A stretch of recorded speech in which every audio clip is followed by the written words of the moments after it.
You might leave it on. Okay, now can you hear me? Oh, okay.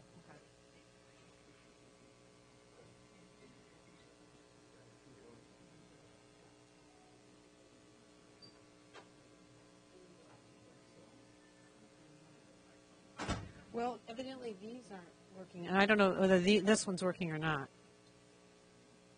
It says on, but when I talk, you can't really hear. Oh, that one just turned on. That one's working now. Okay, so. All right, so take two. Today we are here for Chris Hoekstra's Symposium. He is an NLM postdoc fellow. He's also a practicing physical therapist who was trained at Pacific University. He's board certified in orthopedics and has a fellowship in manual physical therapy. He is currently a fellow here, and he is also still practicing a little bit. He's performed research in psychometrics of patient-reported outcomes tools, determinant of utilization of physical therapy services, and safety of physical therapy interventions. His informatics research interests are in org behavior and his impact on the perceptions and decision-making processes of clinicians and managers. So thank you, Chris. Thank you.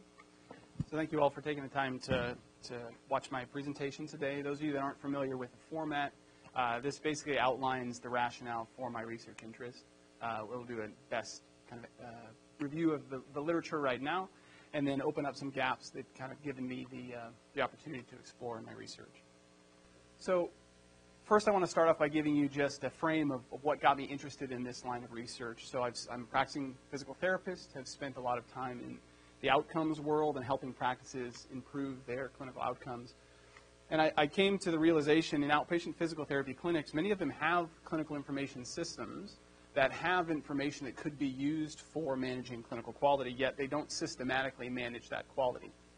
In addition, these managers do a pretty admirable job of managing their operational day-to-day things, scheduling, revenue, these sorts of things, but the management of quality gets kind of pushed to the side.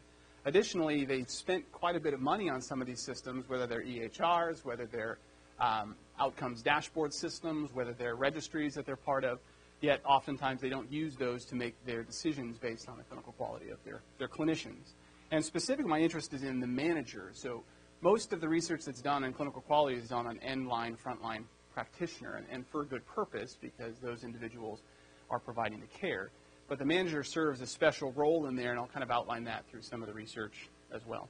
So really this led me to 4 main clinical questions. So these research questions would be, 1, what stakeholder values influence managers' decision-making relative to their operational and clinical management? So really, there's lots of stakeholders in the healthcare world. How do those values shape what the managers choose to manage?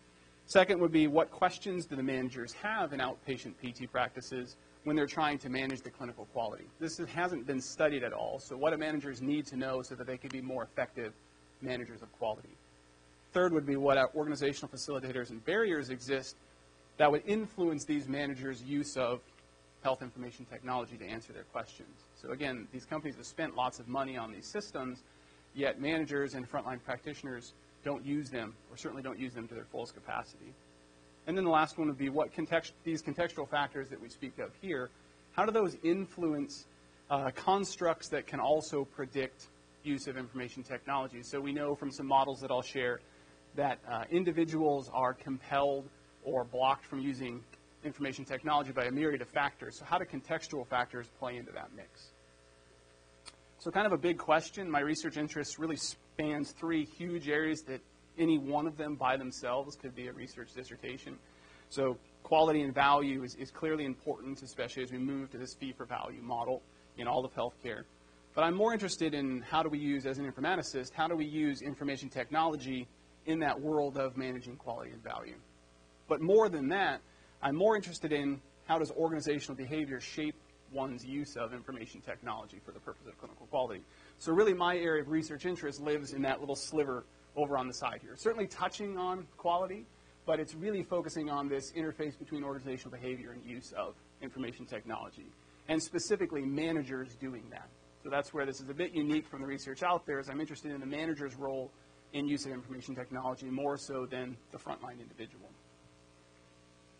So to take a step back and see where we are in the healthcare landscape now in quality or value, we're moving from a fee-for-service history to a what's called a fee-for-value future. And really the biggest indicator of that in the here and now is CMS's push to the MIPS program, so the merit-based incentive payment system. So this takes the quality initiatives that CMS has been pushing for years and puts them under one umbrella. And what this does is providers are still paid fee-for-service, but then they receive either a bonus or a reprimand for using or not using those quality measures in a good way. The interesting thing is we use quality and value interchangeably, but they're not the same thing. There was a study, this study by Hoekstra et al., took 61 studies that looked at clinical quality. This isn't all of medicine. And they looked at, did those relate to improved cost? And they found roughly a third of those studies showed that the cost was slightly better or better. A third of those said there was no change, and a third of those said it actually cost more. So the moral of the story is higher quality doesn't necessarily relate to higher value if you're using money as your measure of value.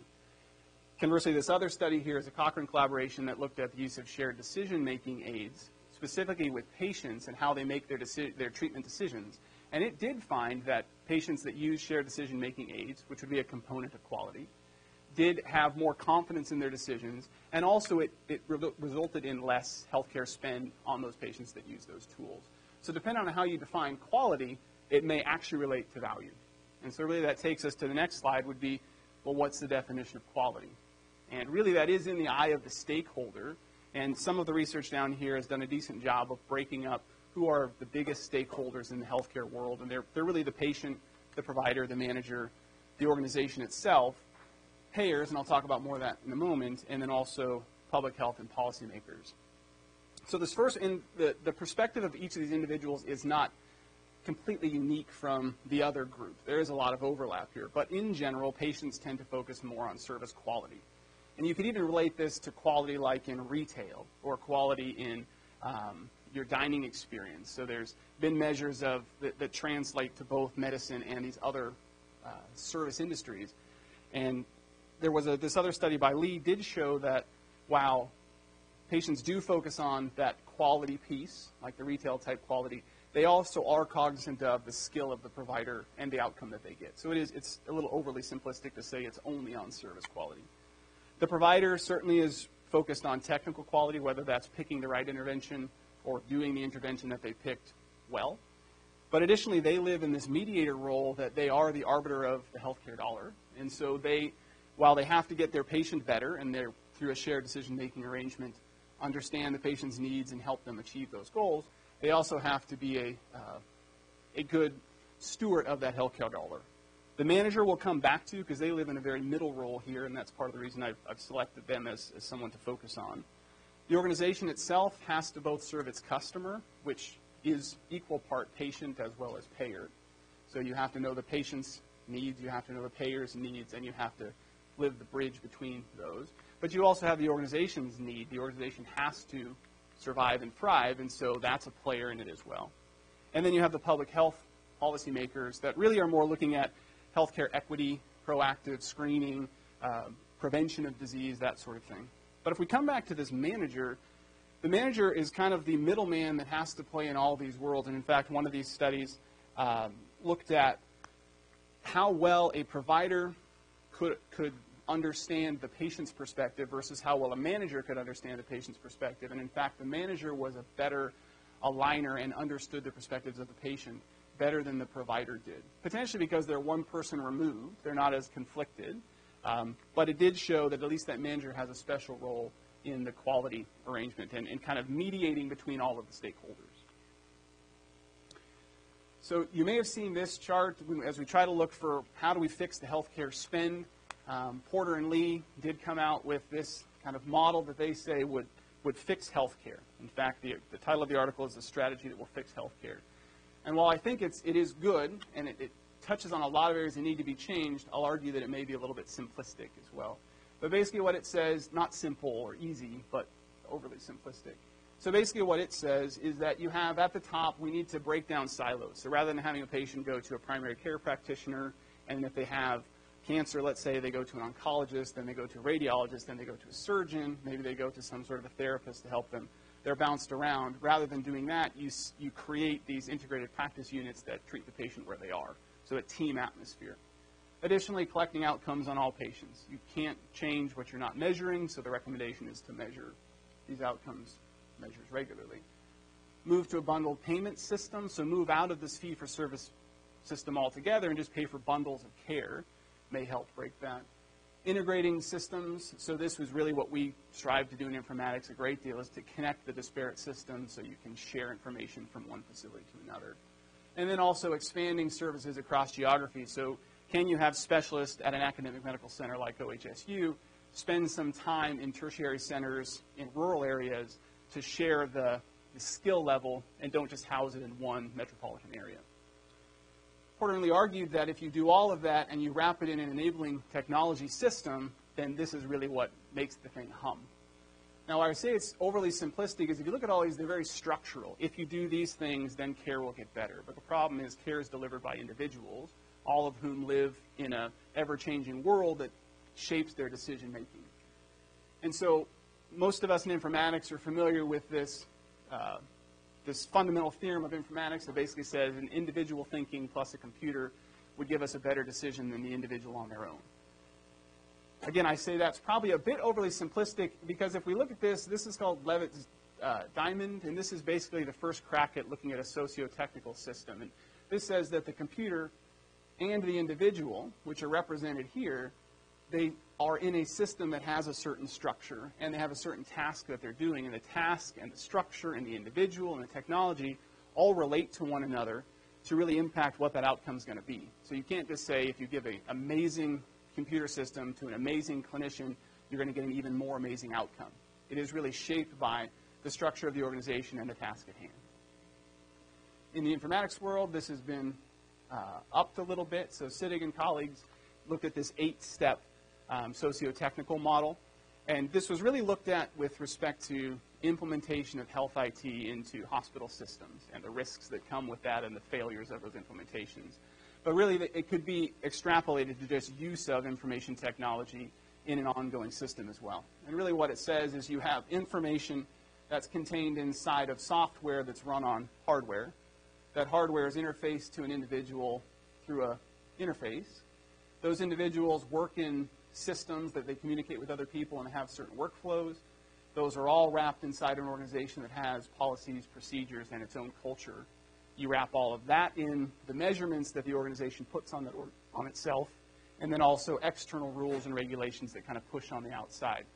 And this model was actually validated by Meeks and his group that did look at 12 hospital implementations in the UK and looked for risks that came with that implementation or failures in the implementation, and they could take all of those down to being related to one of these 8 areas. So at least on the face, it makes sense that the failures that we see in technology use and implementation fits in one of these worlds. What I want to call out is this one that didn't even get its own icon up here. So all the other ones got nice little icons, but the one stuck in the middle, or sorry, on the side, organizational policies, procedures, and culture, really is the wrapping and the glue that holds all these pieces together. So the culture of your organization will shape workflows and communication. That shapes how individuals interface with their systems. And this area of organizational culture especially is really the purview of our managers. Our managers are really good at setting stages to help implement the organizational policy that starts to come down. They have to get that out to the masses. They have to hear what the frontline clinicians are saying and take that back up. So they really are a referee, if you will, in the healthcare organizational culture world. So there are some studies that have looked at what is the role of a manager in healthcare. There's not a ton of these studies. This one was from hospital CEOs, so they asked executives of hospitals, what are the role of your managers?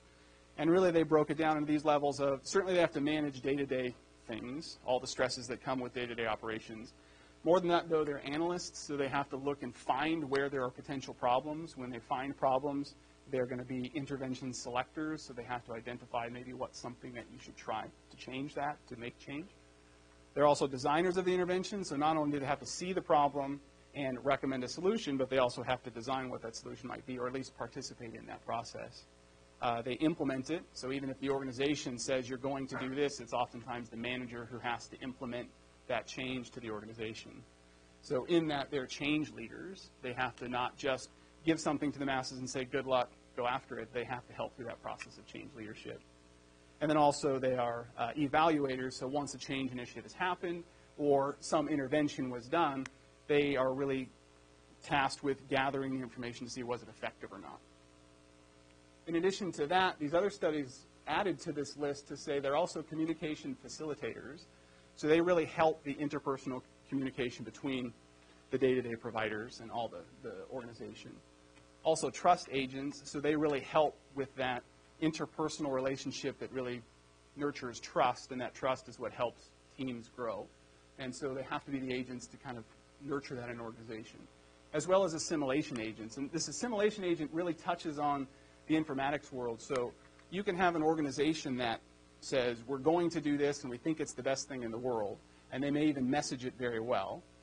But those individuals, the managers, are responsible for ensuring that that message and that why gets down to the masses, that training gets percolated down to the individuals that need it, and they are really helping get that all the way through the organization. So it doesn't get bottlenecked from top, get stuck getting down to the bottom of the organization. And this strikes me with a couple of books. I'm not sure if any of you have read these, but this Predictably Irrational by Dan Ariely and Thayer and Sunstein's Nudge. This speaks to, anybody read this book or these books? These are great books. They're basically behavioral economics, but they speak to the fact that individuals' decisions are actually a product of the environment in which they made that decision. And so this has really been a motivating factor in my interest in this area to say that you can have a great information system, the world's best information system, and you can have very willing providers who want to use that system. But if the context within which they operate isn't conducive to them using the system, then they won't use the system. Conversely, you can have a horrible system and people that are somewhat unwilling, but if you kind of tweak and massage the environment a bit, you can get them to make decisions that you'd like based on these contextual factors that you shape for them. And so this is really my interest in taking the manager's role in doing that and pushing that to the informatics world, specifically in quality. So I'll take a step back here and look at communication and trust, and we'll start to get in some regression models. So this is going to get into a little bit of math, but pretty simple.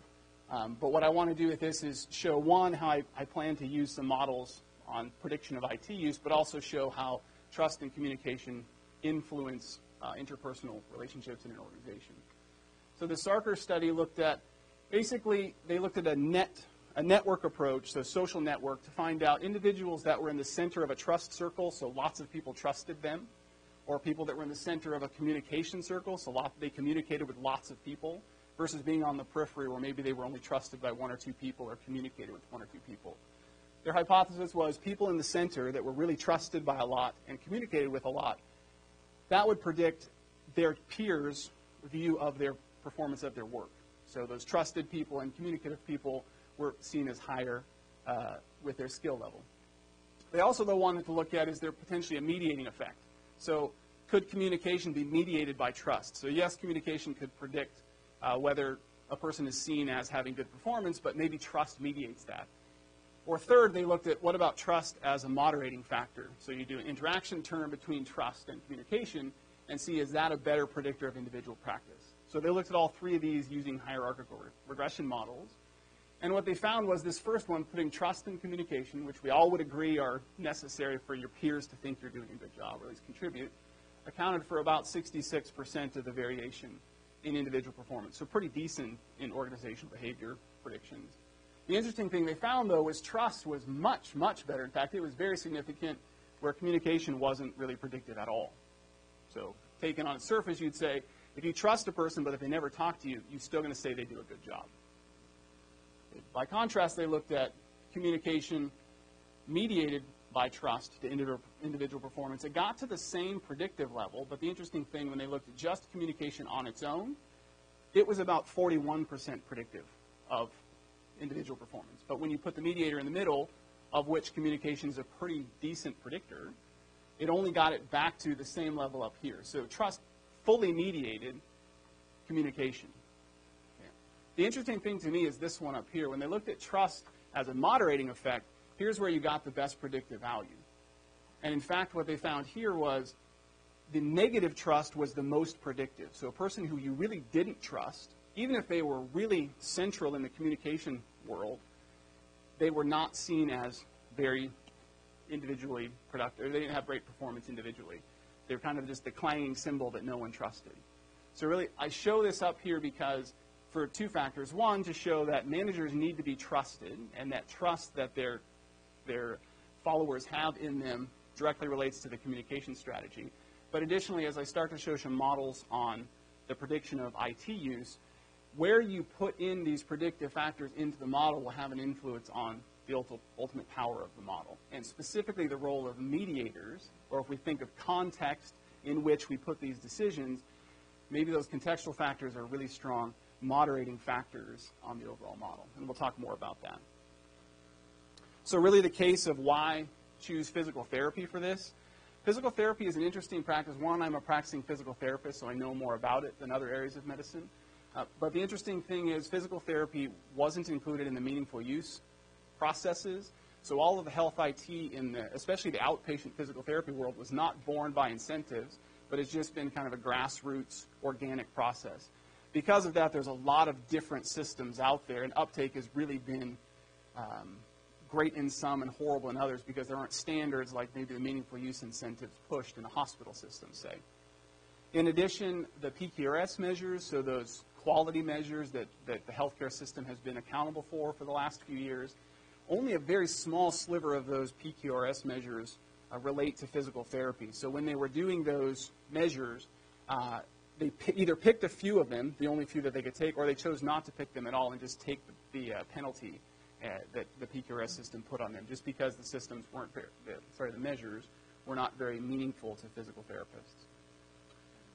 In addition, the MIPS program that I talked about earlier, that merit-based incentive program, that's just now starting in the physical therapy world. 2019 will be the first time that they are even capable and they will opt in.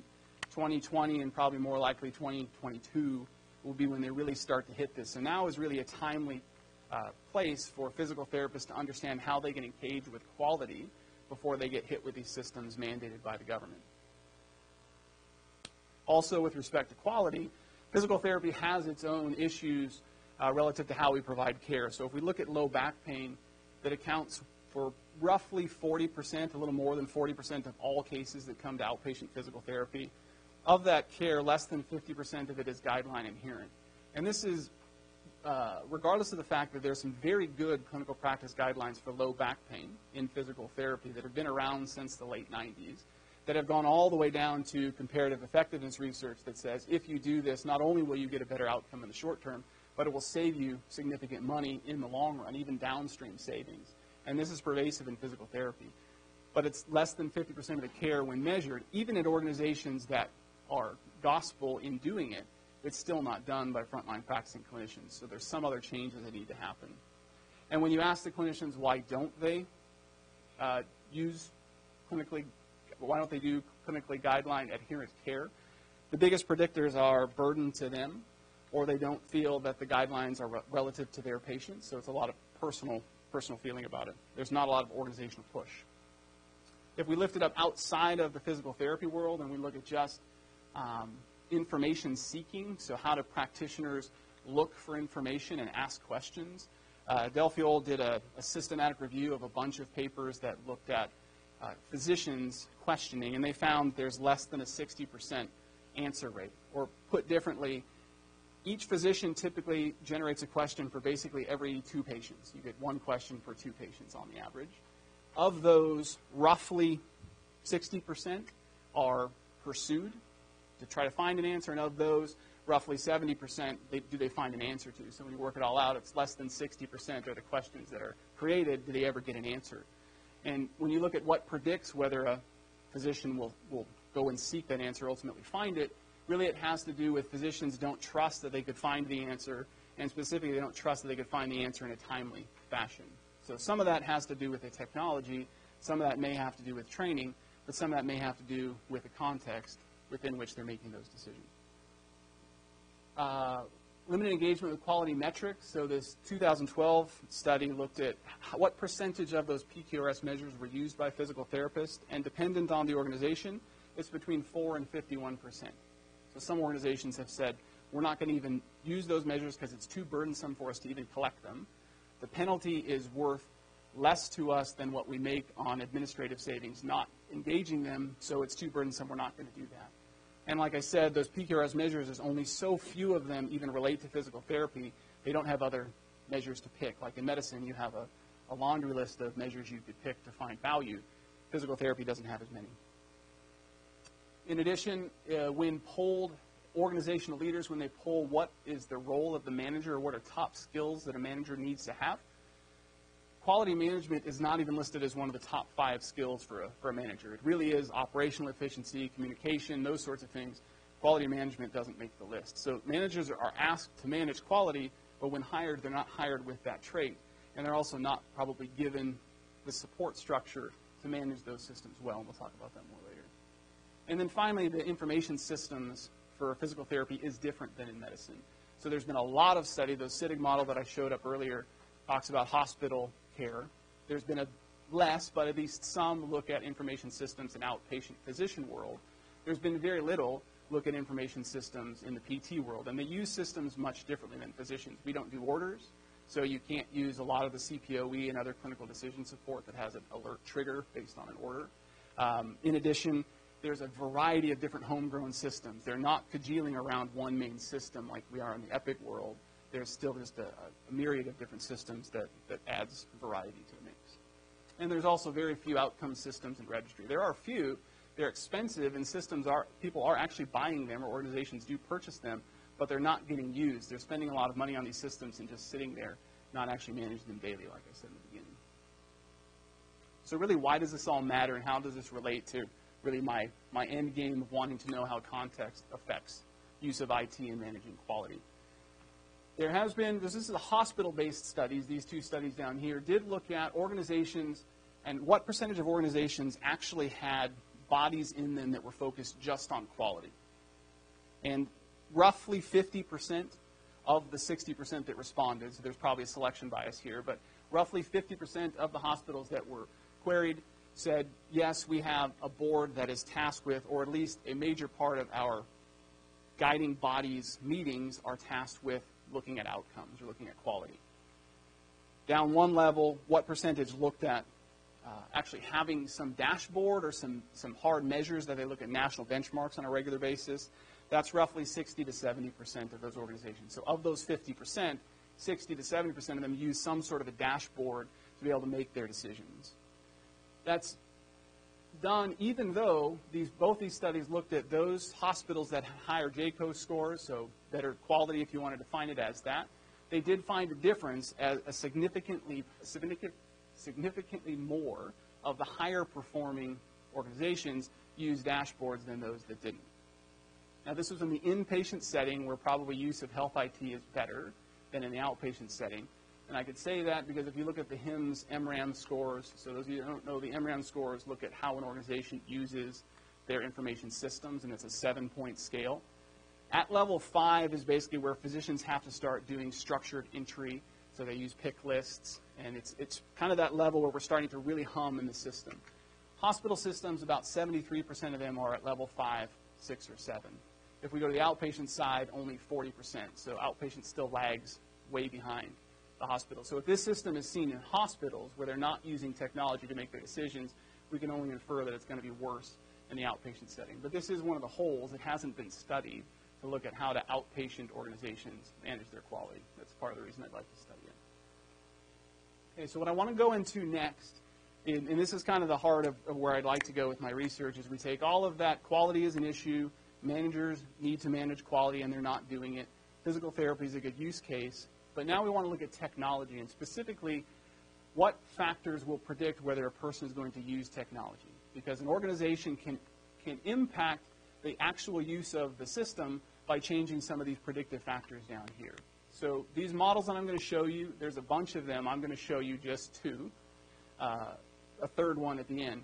These models have been validated, and what they use is structural equation modeling, and they take these latent variables of attitude towards a behavior and subjective norms for this one, something you can't measure directly. And what they do is use a survey with validated questions that they can then say, all right, those questions relate to this, and then we can measure how those factors or those constructs influence the behavior down the end.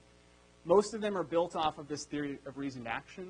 This is a psychological, sociological model that basically says if you want a person to do something or a target behavior, you walk it backwards, and that person should probably have some intention to do it. So if I want to walk out the door, I should think that walking out the door is a good idea. My attitude is that I think walking out the door is a good idea. If the people around me think it's also a good idea, I put those two together, that's going to make me want to do it, and then I'll actually do it. That model you'll see in all of these models that I show you. And there's a bunch of antecedents or these predictive factors that kind of lead to that down the road. So this, it was back in 1989. It was not born in computer use, but it's been tested to see how predictive of computer use could it be.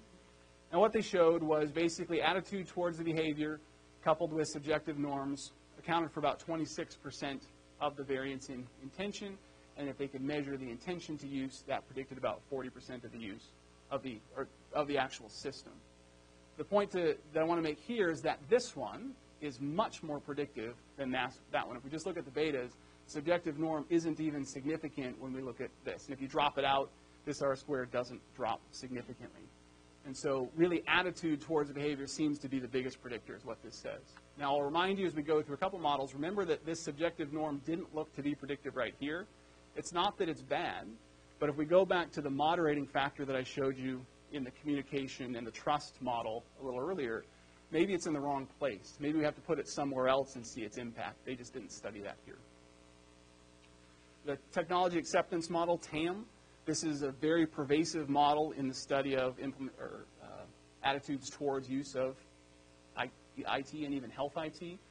So if we compare that to what we just saw, this attitude towards using is the same attitude towards using right here.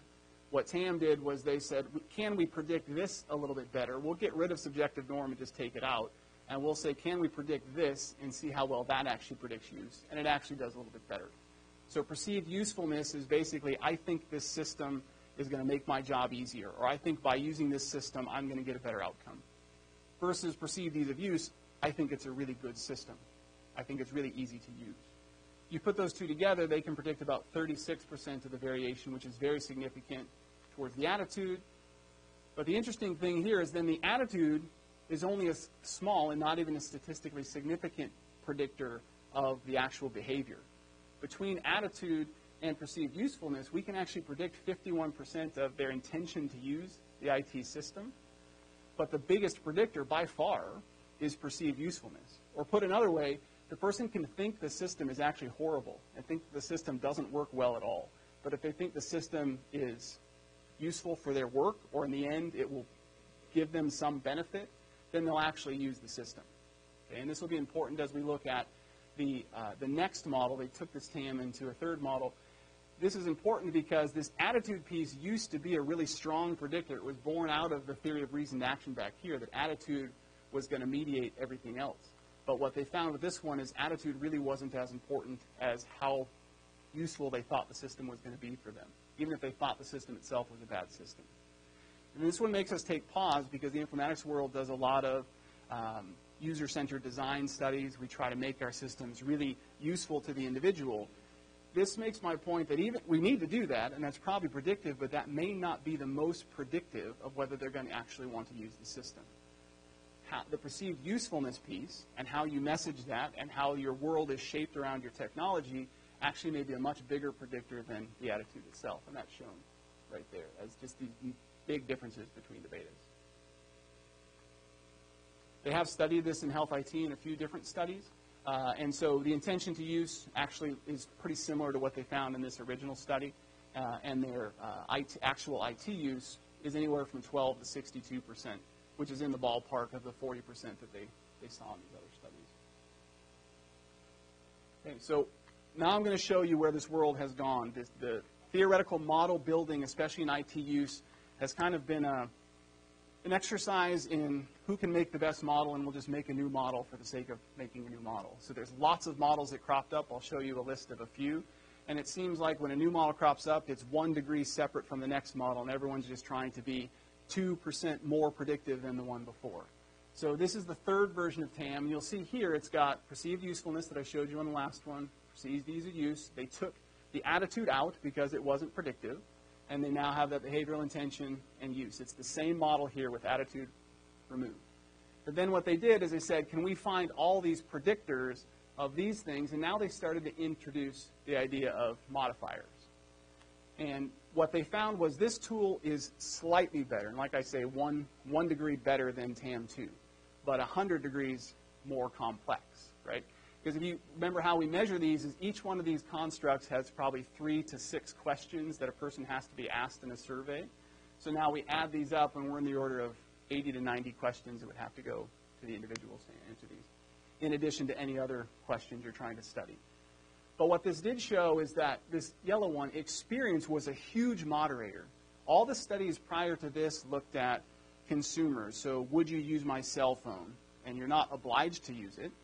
But in an organization, you either are mandated to use a system, or you've used a system for years, and so your intention to use the system may change based upon more experience that you have. And so what they found here was this experience moderated nearly every other factor. If they take this out, the model was not as predictive. They put it in, and it affects how things like personal factors influence perceive. If the experience the person has with that system is moderated by their experience. And then we have contextual factors also moderated. We have sociological factors, so that subjective norm that I showed you on the theory of reasoned action that wasn't really predictive of use of a system, actually up here is shown to be a pretty strong moderator, as well as has some influence as a predictor of perceived usefulness. So those people around you thinking it's a good idea does have an ultimate influence on this, but it's mediated by a couple of other factors. But all of this should show it gets, one, complex, but also shows that this effect of moderation starts to seep into this world, and this is the area that intrigues me, is these effect modifiers. And then we also have the system factors themselves live up here. So Weber and colleagues did look at what makes up a good model of health IT, or what could predict health IT use. And really they came up with 5 factors. So certainly the system should be able to, it should be important. It should touch something that's important to the world. We shouldn't look at use of the Palm Pilot right now, because no one uses the Palm Pilot right now. But maybe iPhone would be a good one. Novelty, so the model should be significantly different than the other models it's trying to replace. Again, this back and forth shuffling of trying to make one model 2 degrees better than another probably isn't useful. There has to be a meaningful difference. Is making sure the model is parsimonious, or the Occam's razor idea that the simplest model is probably the best model, still holds. Maybe it's not exclusively the simplest model, but if you have 2 that are equally predictive or close and one is much simpler, you'd probably pick the more simple model. And then level, it shouldn't be so hyper-focused on one piece of technology that that model can't be expanded to use in other settings. So it has to have external generalizability. And then it also has to be falsifiable. You can't just make a model and then that's untestable. So the model should be testable to see do they actually predict what they say they're going to predict. So this is the laundry list of the models that are out there. There's more, but these are the main ones. So we have the theory of reasoned action in TAM that we talked about. There's a motivational model that looks at whether you're internally motivated or externally motivated. They looked at theory of planned behavior, which basically took that motivational model and plugged it in with theory of reasoned action. They put TAM and the theory of planned behavior together, and there's a few others.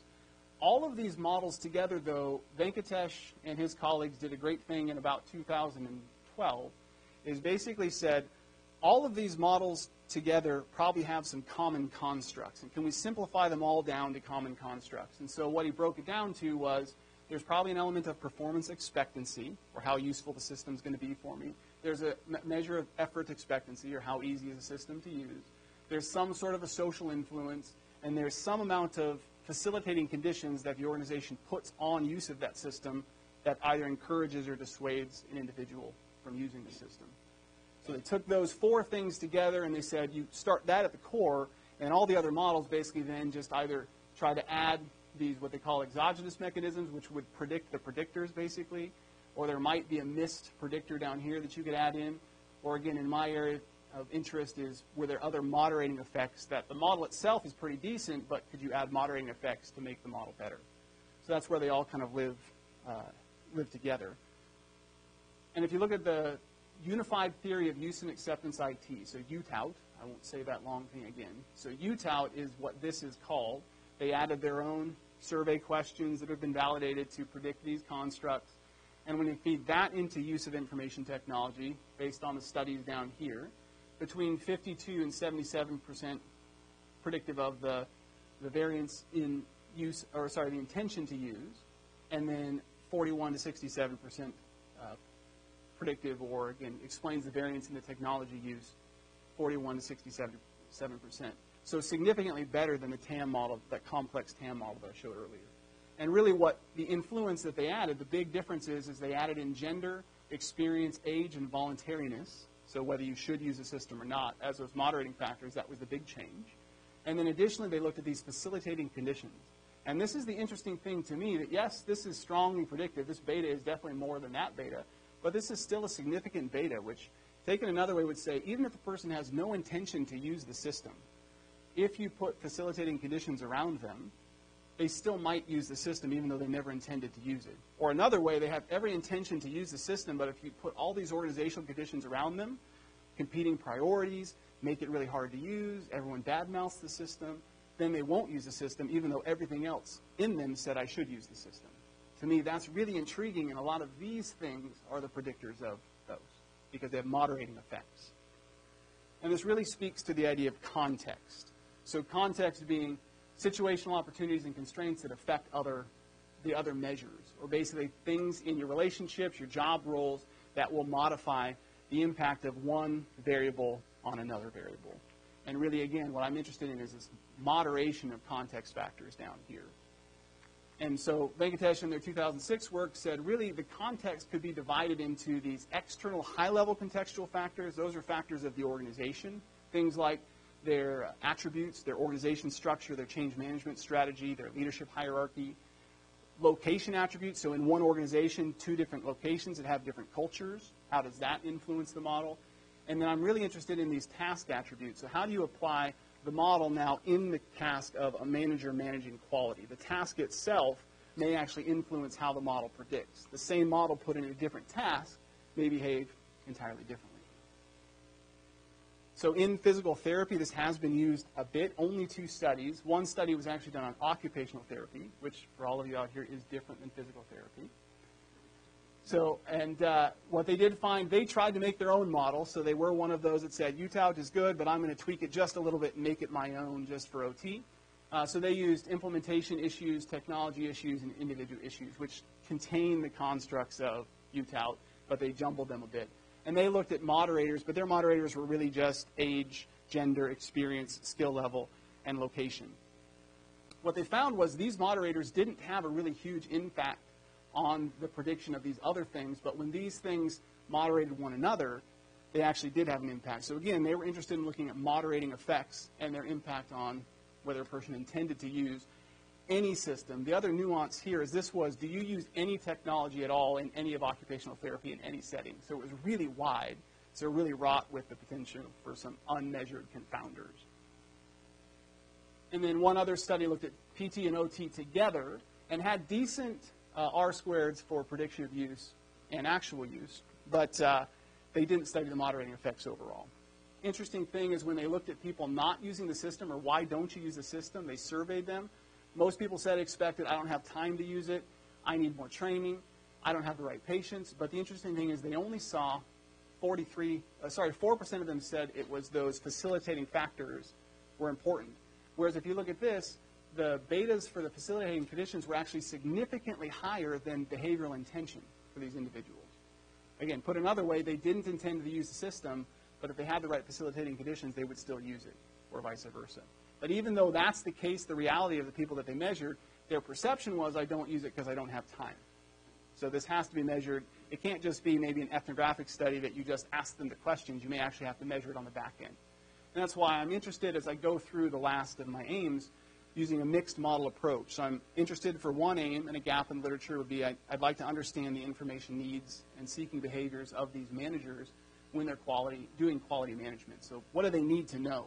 And that has to be done with a grounded theory ethnographic approach, because there are no theories and models on this right now. So I'm interested in developing some themes from using what's called rapid ethnography, which is just an iterative approach, a team-based approach that would allow us to kind of build theories quickly, test those theories quickly, and refine them iteratively with a group. And sampling PT practices in the U.S. that represent kind of the disparate types of settings for outpatient PT. Second, I'd be interested in knowing what are those contextual factors that will influence the behavior of the manager using or not using their information systems to manage quality. So specifically take, if you use your system, what contributes to that or what doesn't. And again, using ethnography to build models. These will give me those contextual factors that I'd like to use to then test on the model.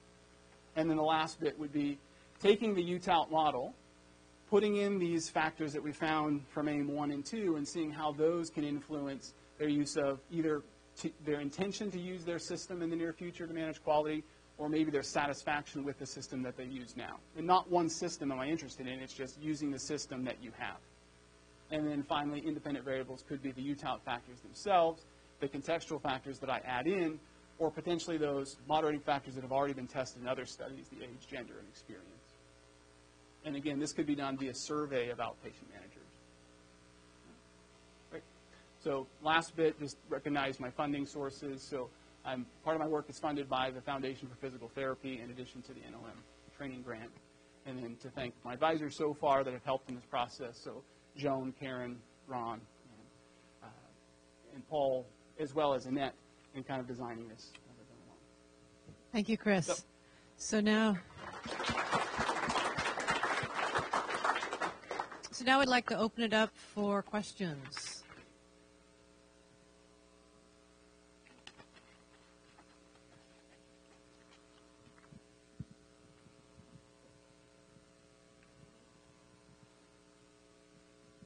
Hi, thank you very much. Can you hear me okay? Yep.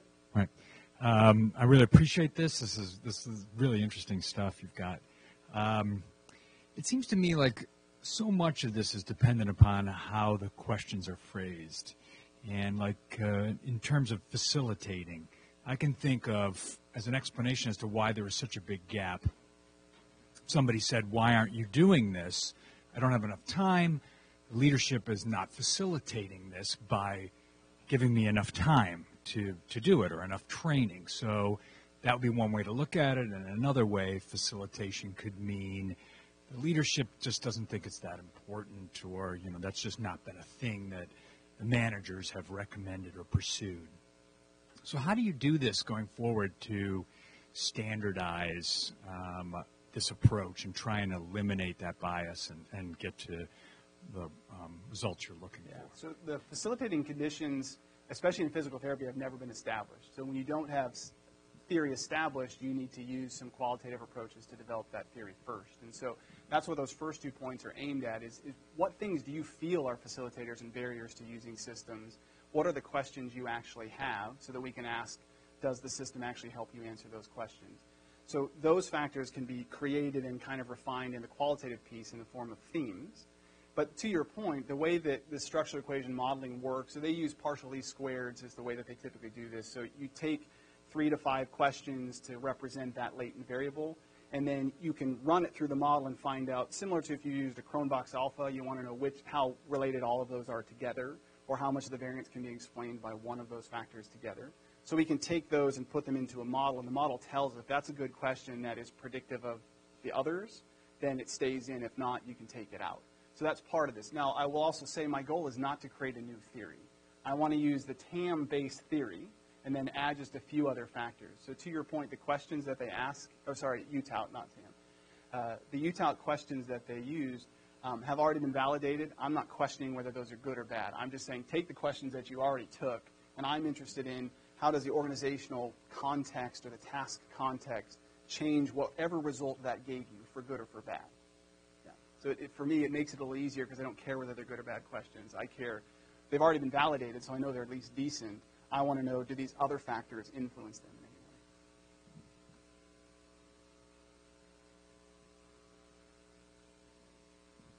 Thanks, Chris. This is great. you mentioned there's some difference in perception of what are factors and measurements of what might actually be factors. The organizational context might be really susceptible to that, and I'm wondering, as you go forward, how are you looking to either reconcile or catch those sort of disparities? Yeah, so especially in the ethnographic piece, that's where you have sampling issues. I'm trying to make sure that as I sample organizations, I get the broad swath of what is outpatient physical therapy. So you could have a one PT practice in Iowa is much different than a hospital-based system in Portland, Oregon. So we want to make sure that as we do the ethnographic piece, we get samplings from all of those, and then we compare themes that were generated individually. Are there some overarching themes that seem to really resonate with all of them? Or do we find that actually the small practices have something that really looks different, or the academic medical centers have something that really looks different that we want to test out in the survey? Then in the survey, I can sample for that reason. But I think you're onto something, that a practice isn't a practice isn't a practice. So hopefully my ethnographic sampling helps in the beginning to get kind of a broad-based set of theories, but the sampling will have to be stratified to account for that.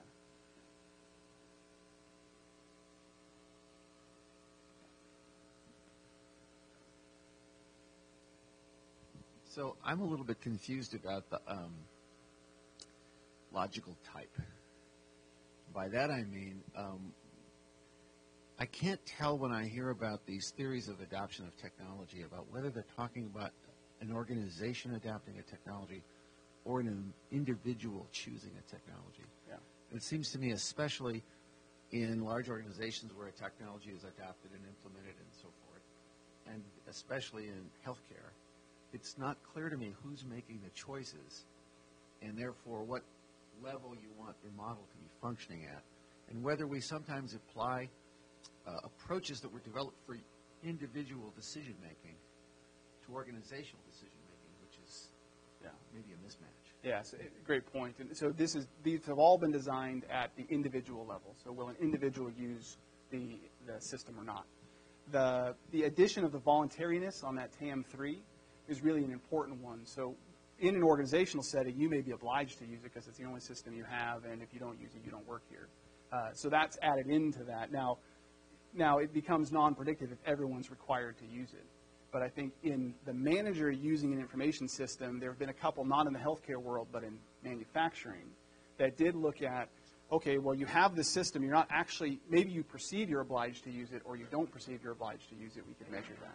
And so I think it's, to your point, yes, we need to look at the organization, and an individual isn't independent of that. But I think I'm interested in how the organizational influence affects an individual's decision. That's kind of the main focus. But to your point, I could also flip it and say, how does an organization do it? There aren't any great models that I'm aware of right now that can help me in that endeavor. But may have to keep getting.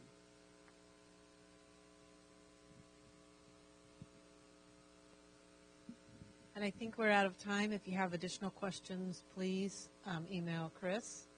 And we thank you all for coming today. Thank you, Chris. Yeah, thank you.